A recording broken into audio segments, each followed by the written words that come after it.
Our brains are so intricate and so complicated and so diverse that there is no way that mental health can ever be considered as not existing. Yeah.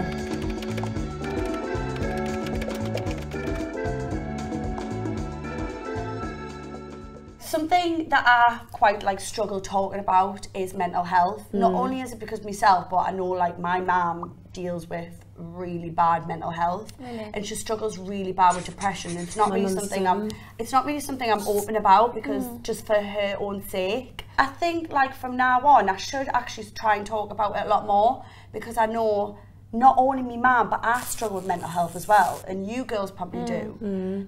What is it with mental health that you struggle with? Because there's so many different kinds of it.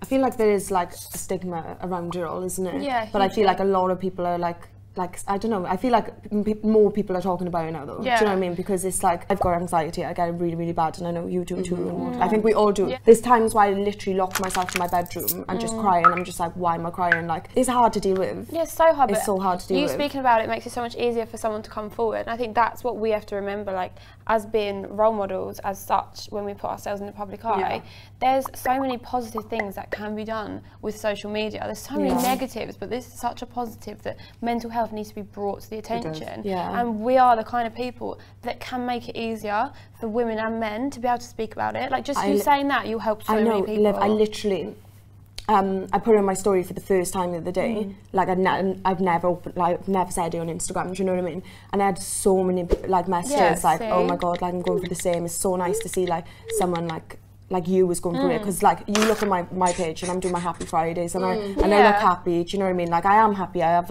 a lovely life, a gorgeous daughter, but there's times where I'm hitting rock bottom, do you know what I mean? Of course. And it's crazy how I feel Instagram can paint a different picture. When I was slightly younger and I had a really bad relationship, it kicked me into depression, basically. How old were you around? I was about 19, 20, and I think at that point in my life I was struggling anyway. Didn't know what to do with my life.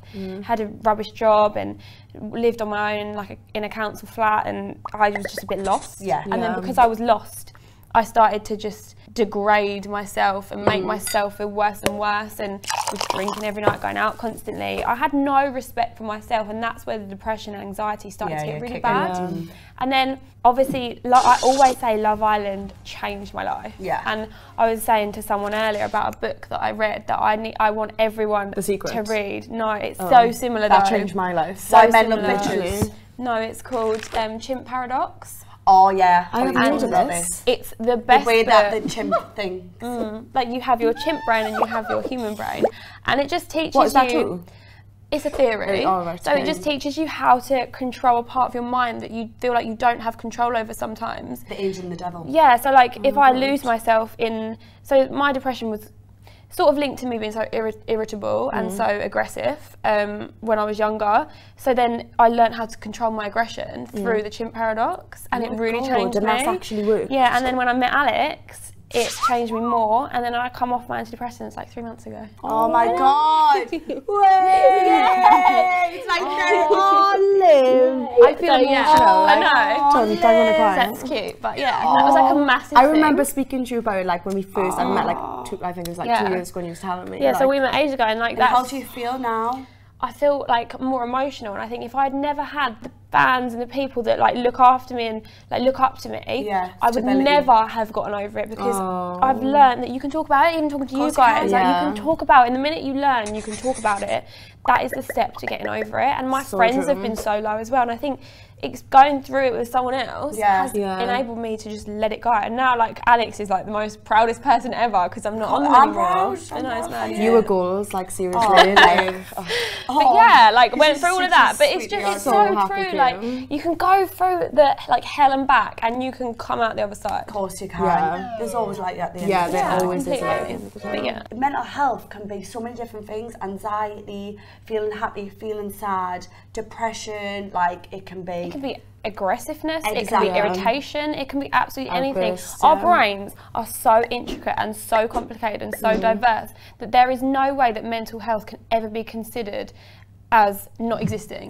Because there is no way that a person can expect themselves to be 100% of the time. Of course not. No. And it's so sad that the way social media has impacted on that is that we put across these happy lives, but there is parts that you don't put on Instagram because you don't really always want to put on something that's going to make other people feel rubbish, or it's hard to show yourself in that sad way. But I think what's key is to remember, like, if I see you happy as Larry, whatever, I know that possibly you're not. And I think it's key that we all learn that social media is but it's a good front in a way, because it's nice to portray happiness, because like we said before, it's like the universe, you're calling out to the universe, you try and have those happy thoughts, but at the same time, just because someone has a perfect life doesn't mean they're perfectly happy on the inside. It's like, it's not, I'm not embarrassed, it's just I don't want to bother.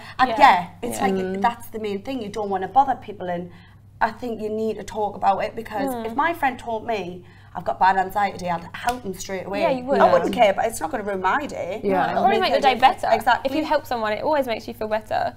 And I think, it's not just girls. This is what upsets me the most, is because I've heard of, seen, experienced so many men around me or in my life that have struggled, and they don't know what it is, because there's this stigma that men can't be insecure, men can't be depressed, men can't have anxiety. That's not true. Like, we're all made of the same thing. Just because you're a woman and he's a man does not mean that that's not a possibility. If you talk about it and you open your friends, look, I'm having a really down day, they can pick you up. Or like if you're saying, I can't breathe today, my heart's going really fast, and I know sometimes I get that, that butterfly feeling in your stomach.